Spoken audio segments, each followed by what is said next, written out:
ठीक है, हम लोग चर्चा कर रहे हैं कर्मधारय समास पर। ठीक है, ये मूल रूप से तत्पुरुष के अंग है। तत्पुरुष समास के दो उप समास होता है, कर्मधारय समास और द्विगु समास। ठीक है, तत्पुरुष समास किसे कहते हैं?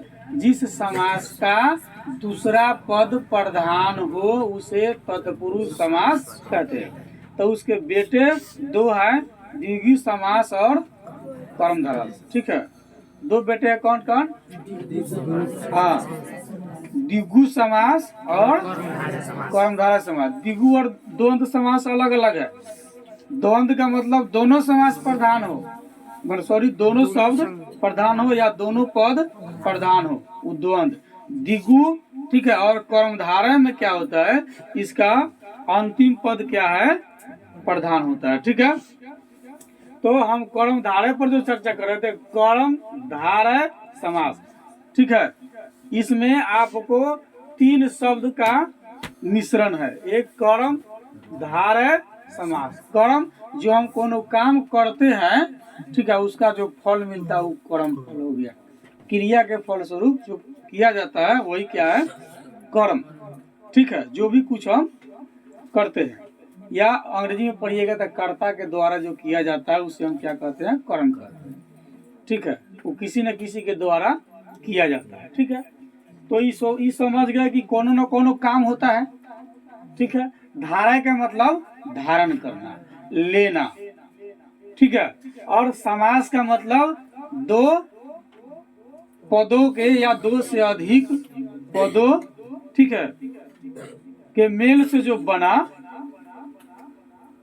होता है उसे हम क्या कहते हैं, आइए समास कहते हैं। ठीक है, या दो से अधिक शब्दों के मेल से बने शब्द को समास कहते हैं, या दो से अधिक पदों के मेल से बने शब्द को हम समास कहते हैं। तो ये स्वाभाविक है कि इसमें कम से कम दो से अधिक पद के शब्दों का समूह हो जाए, या डायरेक्ट शब्दों का समूह कह लीजिए। कर्म का मतलब जो किसी के द्वारा किया जाता है और जो उसका परिणाम मिलता है उसको हम कर्म फल कह लेते हैं। धारय का मतलब धारण कर लेना। ठीक है, इस समास में यानी कि कर्मधारय समास किसे कहते हैं, तो कर्मधारय समास के पहले व दूसरे पद में विशेषण विशेष्य। ठीक है, इसके पहले और दूसरे पद में क्या होगा, विशेषण और विशेष्य रहेगा, अथवा उपमान या उपमेय का संबंध होता है। ठीक है, तो देख रहे थे हम लोग क्या कि कर्मधारय समास में इस समास के पहले व दूसरे पद में विशेषण विशेष। विशेषण का मतलब जो किसी की विशेषता को बतलाता है। ठीक है, अच्छा है, बुरा है, सुंदर है, न सुंदर है। ठीक है, मतलब जैसा होगा वैसा विशेषता को बतलाएगा, उसे हम क्या कहते हैं, विशेषण, यानी कि जो किसी की विशेषता को बताता है। ठीक है, डिफिनेशन में जब देखेंगे व्याकरण के हिसाब से, तो जो किसी नाउन या प्रोनाउन, ठीक है, हिंदी में संज्ञा या सर्वनाम के विशेषता को जो बताता है उसे हम क्या कहते हैं, विशेषण। ठीक है, जैसे वह अच्छा आदमी है, ठीक है, राम सुंदर है, राम की विशेषता सुंदर हो गया। ठीक है, वह बुरा आदमी है तो इसकी विशेषता है कि बुरा आदमी है। ठीक है, वह अच्छा विद्यार्थी है, विद्यार्थी की गुण क्या है, मतलब किसी को गुण को ही प्रदर्शित करता है। ठीक है, वही विशेषण कहलाता है। तो कहता है इस समास के पहले और दूसरे पद में विशेषण के विशेष्य, विशेषण के विशेष अथवा उपमान, अथवा उपमान मतलब उसके अलग से उसका कुछ जो देता है। जैसे राम अच्छा है तो राम का एक अलग का गुण क्या है, उसका अच्छा है। ठीक है, तथा या उपमेय का संबंध होता है। मतलब कर्मधारय समास किसे कहते हैं, इस समास के पहले और दूसरे पद में विशेषण विशेष्य अथवा उपमान या उपमेय का संबंध होता है। इस समास में द्वितीय पद प्रधान होता है, इसे हम समान अधिकरण तत्पुरुष भी कहते हैं। एक सांस में बोल दीजिए आप लोग।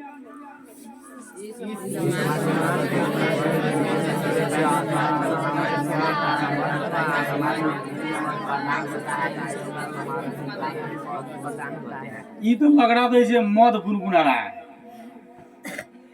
साउंड ही नहीं बुझा रहा क्या बोल रहा है। ठीक है, सुस्पष्ट आवाज में बोलना है कि जिस समास का पहला व दूसरा पद में विशेषण विशेष अथवा उपमान उपमेय का संबंध होता है, जिस समास में पहले व दूसरे पद में विशेषण विशेष अथवा उपमान या उपमेय का संबंध होता है, ठीक है, इस समास में द्वितीय पद प्रधान होता है, इसे हम समानाधिकरण तत्पुरुष भी कहते हैं।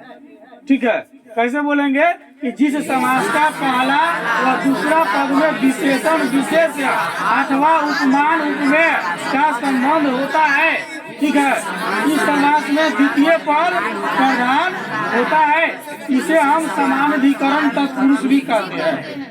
पूछेगा बताइए कर्म धारक समास में कौन पद प्रधान होता है? तो दूसरा पद प्रधान होता है, इसे हम दूसरा नाम क्या कहते हैं? तो समानाधिकरण तत्पुरुष भी कहते हैं। ठीक है, दूसरा क्या कहते हैं? समानाधिकरण तत्पुरुष भी कहते हैं हम इसको। ठीक है, जैसे इसके कुछ एग्जाम्पल दिए गए हैं।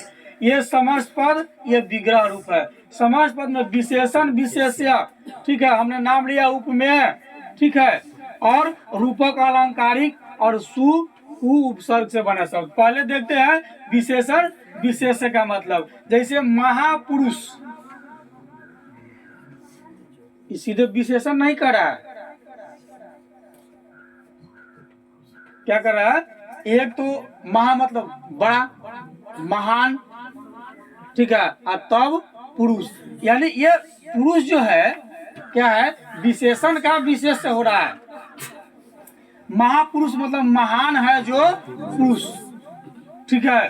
पीताम्बर, पीला है जो अंबर, सब नहीं होता है, सब पुरुष महान नहीं है।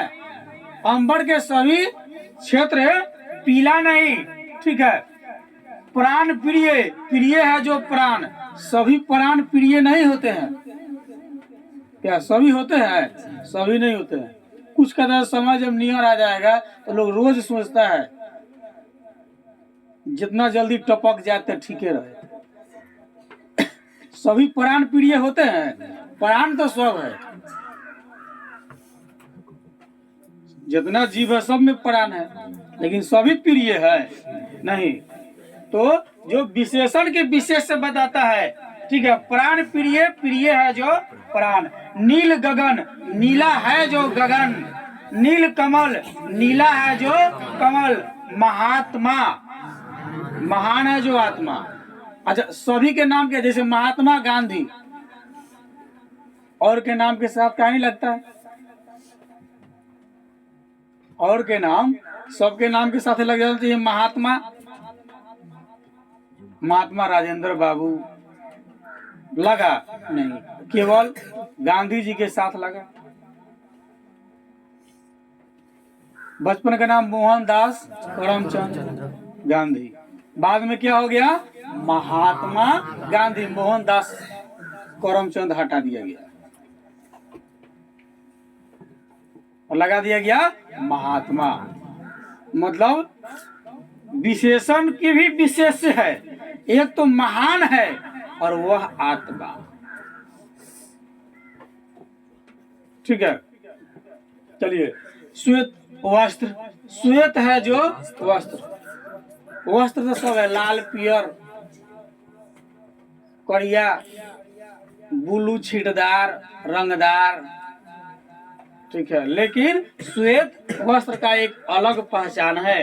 नीलो उत्पल, नीला है जो उत्पल मतलब कमल। फूल तो सब है, लेकिन कमल का एक विशेष महत्व है, ठीक है। यानी क्या है? जो विशेषण के भी विशेष है, ठीक है। अब है आपका उपमान, ठीक है, यानी कि उपमेय युक्त। चंद्र वदन, चंद्रमा के समान वदन। वदन तो सबका है, वदन तो सभी लोग का है, लेकिन जिसका वदन चंद्रमा के समान है, चंद्र वदन, पूछेगा चंद्रवदन कौन समास है, तो क्या बोलिएगा? कर्मधारय समास। महात्मा कौन समास है? श्वेत वस्त्र कौन समास है? ठीक है। आगे है भव सागर। आइए आगे क्या है? भव सागर मतलब भव रूपी सागर। भव रूपी सागर, ठीक है। विद्या धन, विद्या रूपी धन, ठीक है। विद्या तो जो पढ़ता है सभी लोग विद्यार्थी है, सबके पास विद्या है, अकिल के विद्या कहल जाला। तो विद्या रूपी धन जिसके पास में है क्या है, उसको कहते हैं विद्या धन। विद्या धन का मतलब विद्या रूपी धन उसके पास हो, ठीक है।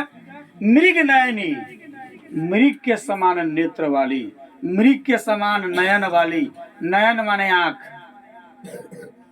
राम जी सीता को कहते हैं मृग नयनी। क्या कहते हैं?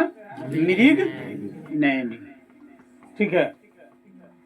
तो मृग नयनी, मृग के समान नेत्र वाली। अलग हुआ कौन कौन है?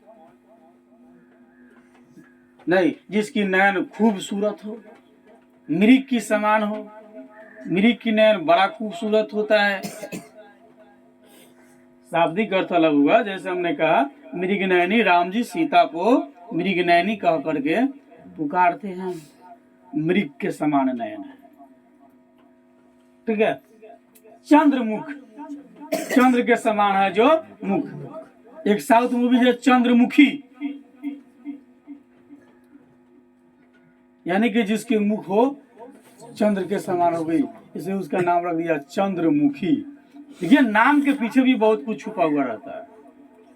कौन अपना नाम कुछ रख लेता है, अब्बा डब्बा जब्बा रब्बा जो मन में आता है सब रख लेता है, लेकिन नाम में भी बहुत कुछ छुपा हुआ रहता है, ठीक है। उसके बाद है पादारविंद, मतलब अरविंद के समान है जो पाद, पाद के मतलब ठीक ना, पैर को कहा जाता है। अब है रूपक अलंकारिक युक्त पद। मन मंदिर मतलब मन रूपी मंदिर में ना, कोनो कहता हम मन मंदिर में बसा के रख ले बानी। केकरा? सरस्वती जी के। किसको बसा के रखे भाई? सरस्वती जी के। तो मन मंदिर, ठीक है। तो मन रूपी मंदिर। तारा घाट, तारा रूपी घाट, वैसा घाट है जो तारा के आकार का, ठीक है। शोक सागर, सागर रूपी शोक, सागर रूपी शोक, ठीक है। कोई जब ज्यादा कष्ट में होता है तो कहता है शोक सागर में डूबा हुआ है, मतलब सागर रूपी शोक में बहुत गहरा कष्ट में है, ठीक है। अब है उपसर्ग से बने शब्द। सुपुत्र कौन समास है? आए? अच्छा, सुमार्ग, कुमति, कुपुत्र, ठीक है। सुपुत्र का मतलब सुसुष्ट है जो पुत्र, सुसुष्ट मतलब बढ़िया है, आचार विचार से सुंदर है, उसको कहते हैं सुपुत्र, ठीक है। जो आचार विचार से बढ़िया नहीं है उसको कहते हैं कुपुत्र। तो सभी सुपुत्र नहीं है और सभी कुपुत्र नहीं है, यानी कुछ सुपुत्र भी है कुछ कुपुत्र भी है। ज्यादा सुपुत्र होता है, कम कुपुत्र होता है, ठीक है। सुपुत्र का मतलब सुसुष्ट है जो पुत्र, मतलब सुसुष्ट मतलब बढ़िया सुंदर, हर दृष्टि से देखने में, चाल चलन, बोल चाल, ठीक ना, सब चीज से ठीक हो, खाली आंख से नहीं दिखता फिर भी अच्छा नहीं। तो सुपुत्र का मतलब सुसुष्ट है जो पुत्र, ठीक है। सुमार्ग, सुसुष्ट है जो मार्ग, जो बढ़िया मार्ग है, अच्छा मार्ग है, सुंदर मार्ग है, ठीक है। कुमति माने कि कुतिशत है जो मार्ग, मतलब जो खराब है जो मार्ग, जो रास्ता, जो मति, ठीक है। कुपुत्र, कुतिशत है जो पुत्र, मतलब जो खराब पुत्र है, जिसका चाल चलन आचरण ठीक नहीं, उसको कहते हैं कुपुत्र, ठीक है। इसमें दिया सु कु उपसर्ग से बना शब्द। उपसर्ग का मतलब किधर लगा, पहले की बाद में? पहले। प्रत्यय जब होगा, देखिए आप पढ़िएगा, उपसर्ग और प्रत्यय जो किसी के बाद में, जो किसी शब्द के बाद में जाके लगता है, वो क्या हो गया? प्रत्यय। जो किसी के शब्द के पहले आकर लग जाता है, वो गया कथी? उपसर्ग। उपसर्ग बाद में लगेगा प्रत्यय, पहले लगेगा सर्ग, बाद में लगेगा तो कथी होगा? ठीक है। अब पहले उपसर्ग। पूछेगा प्रत्यय किसे कहते हैं? जो किसी शब्द के, ठीक है, और जो किसी शब्द के पहले लगता है,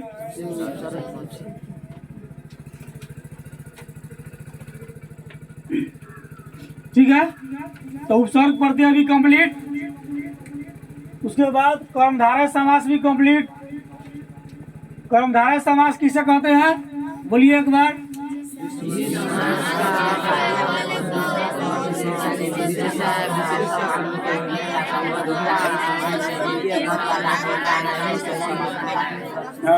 जिस समास का पहला व दूसरा पद विशेषण विशेष्य अथवा उपमान उपमेय का संबंध होता है, ठीक है, और इस समास का द्वितीय पद प्रधान होता है, इसे हम समान अधिकरण तत्पुरुष भी कहते हैं, ठीक है।